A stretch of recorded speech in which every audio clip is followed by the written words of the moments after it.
Elon is out, but was he ever really in? He knew every aspect of this bill. He knew it better than almost anybody. And he never had a problem until right after he left. And if you saw the statements he made about me, which I'm sure you can get very easily, it's very fresh on tape, he said the most beautiful things about me. And he hasn't said bad about me personally, but I'm sure that'll be next.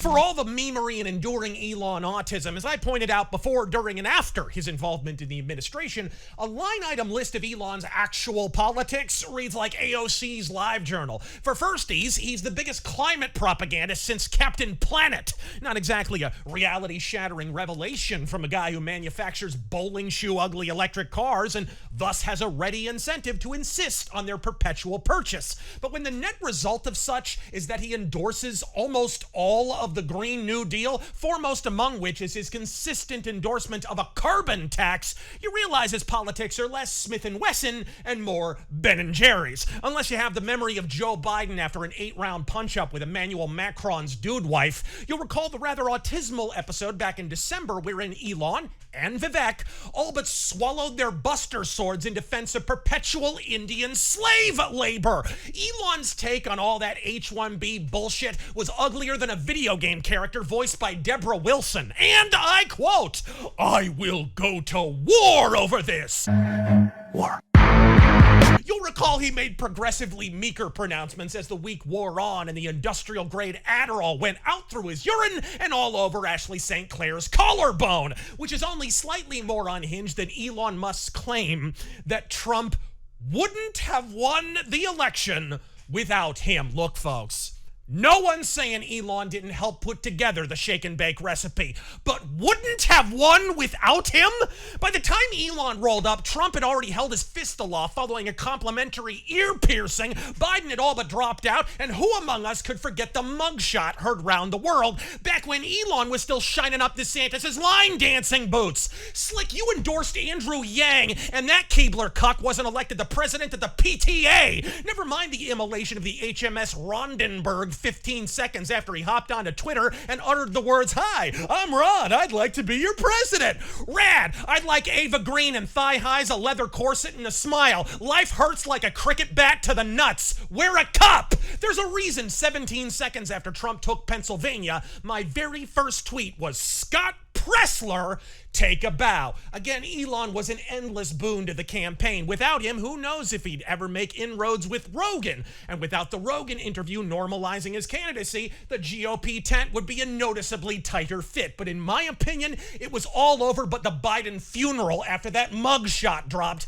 And I immortalized that prediction in video form at the time. And answer me this: if Elon is in fact the kingmaker of the millennium, how'd he manage to engineer the exact opposite eventuality when he endorsed DeSantis? Seems to me that superpower would have been to the boundless benefit of the drone ranger. So what gives? Look, I appreciate Eazy-E gobbling up Twitter and frankly wish he'd extend a similar offer to absorb the larger, even more unusable YouTube. But you are not, in fact, an Excalibur wielding lady of the lake, and old women lying in ponds distributing swords is no basis for a system of government. That said, you keep running your yap and you'll wind up like Raymond Chandler's Lady in the Lake. From the 22 caliber ear piercing to the rap album cover photo of a mugshot to Biden's Alzheimer's afflicted debate debacle, of all the multifarious elements that went into the making of MAGA 2.0, you think it was your money that won the day? Precious.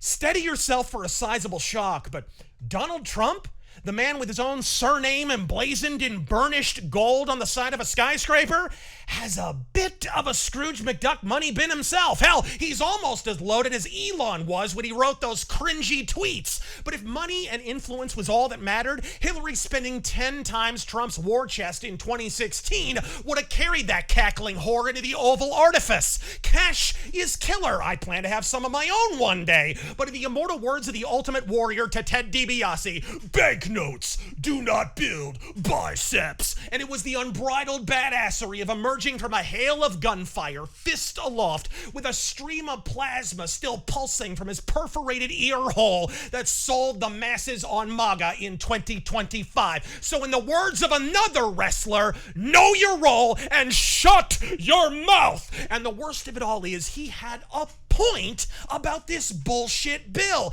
It's an abomination to rival Pelosi's Crayola eyebrows. The big, beautiful bill is big and beautiful in the same way that Lizzo sucking on James Madison's silver flute was big and beautiful. No, asshat, how's about we live in the real world, where this bill is a deep-fried pork sandwich and Lizzo looks like 50 pounds of cottage cheese in a hefty bag. But this is a separate issue entirely from Elon, in a ketamine-ravaged retard stupor, alleging Trump is on the Epstein Lolita Express flight log. Something we already know is not true, as they were actually released publicly years ago. And in fact, he only ever appears on the logs for Epstein's smaller jet that flew to Florida, nowhere near Chomo Island. Elon, this is the White House, not a Waffle House. Hell, Trump was one of the earliest people to cooperate with authorities, not only banning Epstein from his hotels, but handing over evidence to the feds that got the investigation off the ground to begin with. You raised the question of Jeffrey Epstein in your remarks about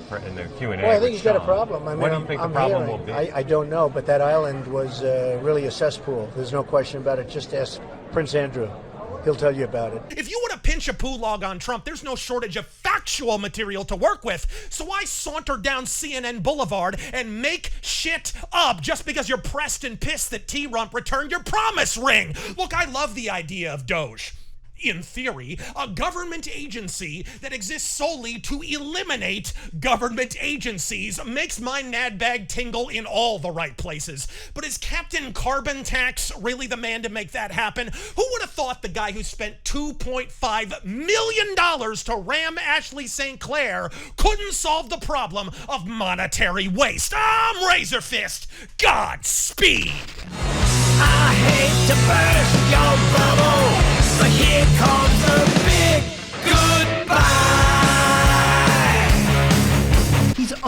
He's owned by the Chinese Communist Party. His only thing of real value is Tesla. He uses it for margin loans. He sells the stock. The Shanghai joint venture is 100% controlled by the CCP. He is owned lock, stock, and barrel by the Chinese Communist Party, and he acts like it.